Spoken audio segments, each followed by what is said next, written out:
दृष्टि आईएएस जून 2022 का मैगज़ीन है और टॉपिक है अंतर्राष्ट्रीय संबंध। और इसमें भारत ऑस्ट्रेलिया मुक्त व्यापार समझौता हम लोग को पढ़ना है। भारत ऑस्ट्रेलिया मुक्त व्यापार समझौता इसे इंड-ऑस ईसीटीए भी कहते हैं, इंड-ऑस ईसीटीए भी कहते हैं। और ये जो समझौता है भारत और ऑस्ट्रेलिया के बीच आर्थिक सहयोग एवं व्यापार समझौता है। किस विषय पे है? आर्थिक और व्यापार पे है। चलिए इसका सबसे पहले प्रश्न देखते हैं, मॉडल क्वेश्चन। ये रहा आपका मॉडल क्वेश्चन, संभावित प्रश्न। भारत ऑस्ट्रेलिया मुक्त व्यापार समझौता पर संक्षिप्त चर्चा करते हुए दोनों देशों के बीच व्यापार से जुड़ी प्रमुख चुनौतियों पर प्रकाश डालिए। भारत ऑस्ट्रेलिया मुक्त व्यापार समझौता पर संक्षिप्त चर्चा करना है और दोनों देशों के बीच व्यापार से जुड़ी प्रमुख चुनौती क्या है, इस पर प्रकाश डालना है। ये रहा आपका क्वेश्चन। अब स्टार्ट करते हैं टॉपिक। प्रमुख बिंदु देखिए। इस समझौते के तहत भारत के लगभग 96% निर्यात को ऑस्ट्रेलिया के बाज़ारों की शुल्क रहित पहुंच प्रदान की जाएगी।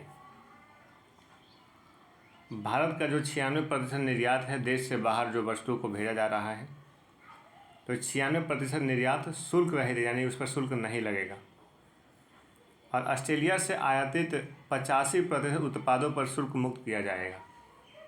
भारत का 96% और ऑस्ट्रेलिया से जो आयातित वस्तु होंगे उस पर 85% उत्पादों पर शुल्क मुक्त कर दिया गया है। ये समझौता है। साथ ही इस समझौते के तहत अगले 5 वर्षों में दोनों देशों द्वारा एक दूसरे के उत्पादों को पूरी तरीके से शुल्क मुक्त करने का लक्ष्य रखा गया है। अगले 5 वर्षों में दोनों देशों के द्वारा एक दूसरे के जो सभी उत्पाद हैं तो उन्हें पूरी तरीके से शुल्क मुक्त करने का लक्ष्य रखा गया है। और ये जो समझौता हुआ है इंडिया और ईसीटीए में, इंडिया ऑस्ट्रेलिया आर्थिक सहयोग और व्यापार समझौता में, इसमें भारत का 96% निर्यात शुल्क रहित होगा, यानी उस पर शुल्क नहीं लगेगा। और ऑस्ट्रेलिया से आयातित वस्तु जो है उस पर 85% उत्पादों को शुल्क मुक्त किया गया है। अगले 5 सालों में लक्ष्य है कि संपूर्ण उत्पाद पर शुल्क मुक्त किया जाएगा। आगे देखें। ध्यातव्य है कि इससे पूर्व 2022 में भारत द्वारा संयुक्त अरब अमीरात के साथ एक मुक्त व्यापार समझौते पर हस्ताक्षर किया गया था। संयुक्त अरब अमीरात के साथ भी मुक्त व्यापार समझौते पर हस्ताक्षर किया गया है। ये फरवरी 2022 में ही किया गया था। आगे देखिए।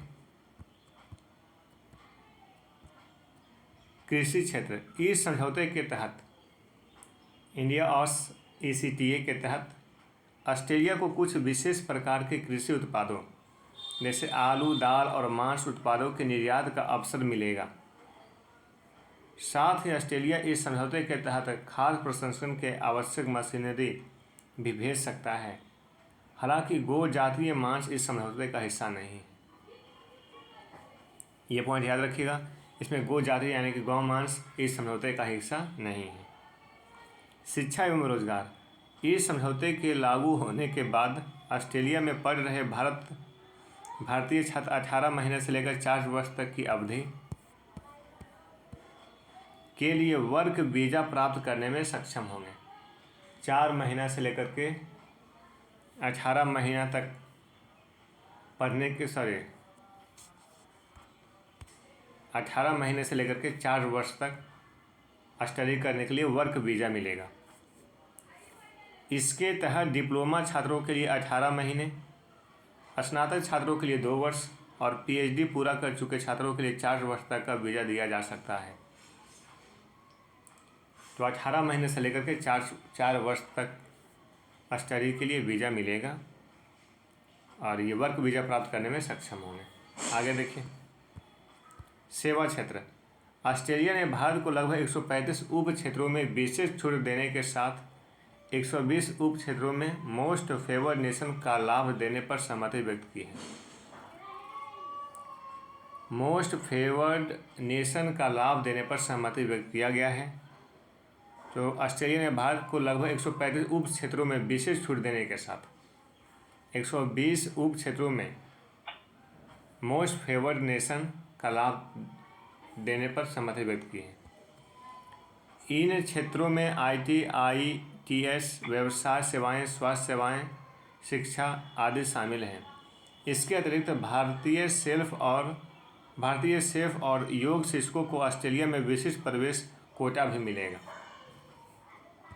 आगे देखिए, ऑस्ट्रेलिया भारत से सभी श्रम प्रधान क्षेत्रों से जुड़ी निर्यात की वस्तुएं जैसे रत्न और आभूषण, कपड़ा, चमड़ा, जूते, फर्नीचर, भोजन, इंजीनियरिंग उत्पाद, चिकित्सा उपकरण और ऑटोमोबाइल पर अधिमान्य पहुंच प्रदान करेगा। साथ ही भारत द्वारा ऑस्ट्रेलिया को कोयला एवं खनिज अयस्क जैसी अधिमान्य शर्तों के तहत कच्चे माल का निर्यात करने की भी अनुमति दी जाएगी। तो ये जो समझौता हुआ, इस समझौता में भारत ऑस्ट्रेलिया निर्यात करेगा, ऑस्ट्रेलिया के द्वारा भारत भेजा जाएगा रत्न, आभूषण, कपड़ा, चमड़ा, जूते, फर्नीचर, भोजन, इंजीनियरिंग उत्पाद, चिकित्सा उपकरण, ऑटोमोबाइल, ये सब वस्तु प्रदान करेगा।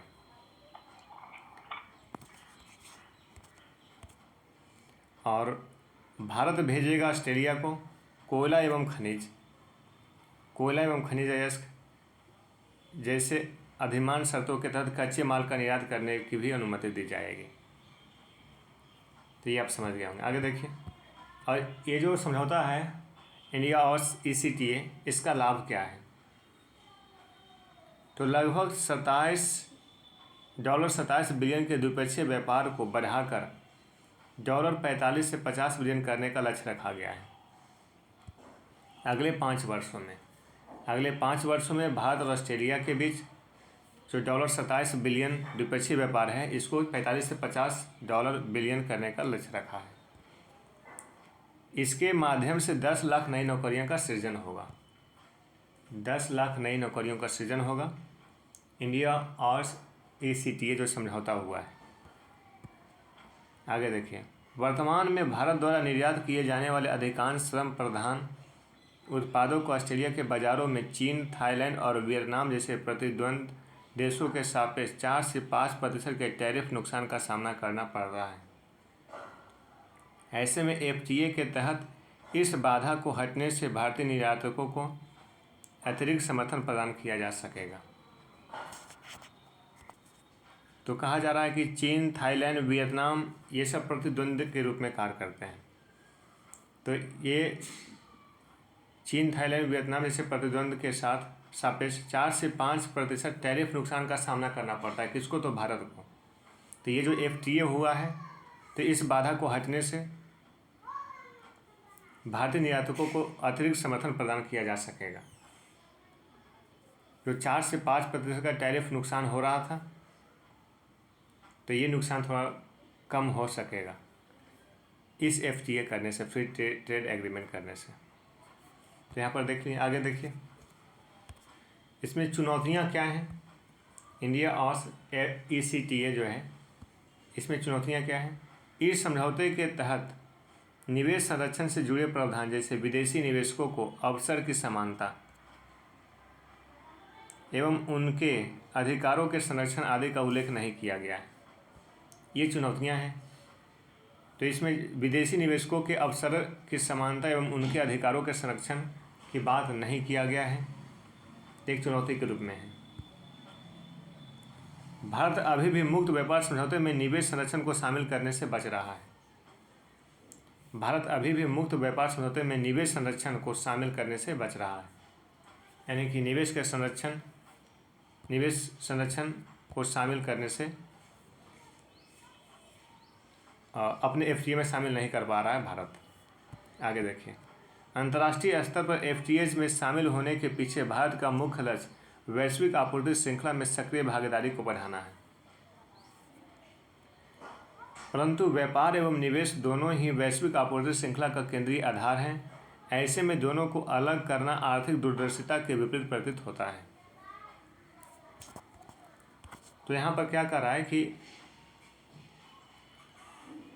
वैश्विक आपूर्ति श्रृंखला में सक्रिय भागीदारी को बढ़ाना है, परंतु व्यापार और निवेश